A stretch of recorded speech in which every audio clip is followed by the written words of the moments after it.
Corona মহামারীর স্মৃতি এখনো দগদগ করছে আমাদের প্রত্যেকের মনে।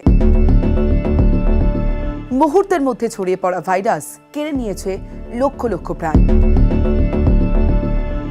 এই মহামারী দেখিয়েছে লকডাউন। করোনার পর আবার নতুন রোগ।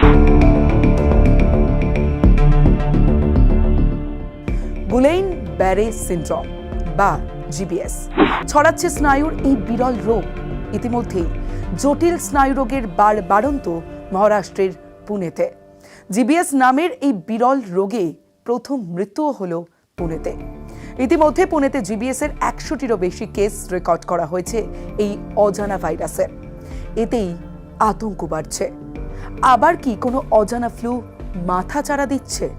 অজানা অসুখ চলে আসছে আমাদের সামনে। এতেই আতঙ্ক।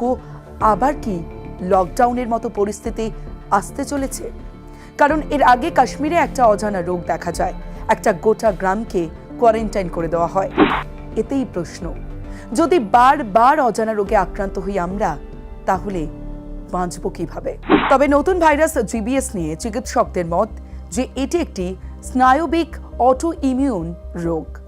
হাত পায়ে দুর্বলতা অনুভব হতে পারে, উপসর্গ হালকা থেকে গুরুতর হতে পারে।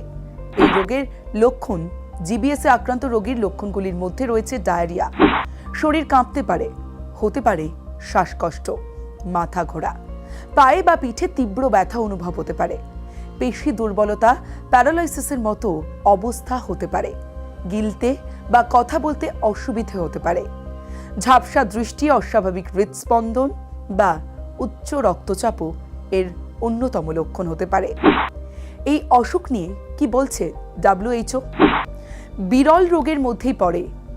এর কারণ সম্পূর্ণভাবে জানা যায় না। তবে বেশিরভাগ ক্ষেত্রেই ভাইরাস বা ব্যাকটেরিয়া সংক্রমিত হলে মনে হয় এটি ইমিউন সিস্টেমকে সরাসরি আক্রমণ করে। যেখানে WHO জানাচ্ছে এর কারণ সম্পূর্ণরূপে জানা যায় না, সেখানে চিন্তা, আতঙ্ক সাধারণের মধ্যে তো বাড়বেই।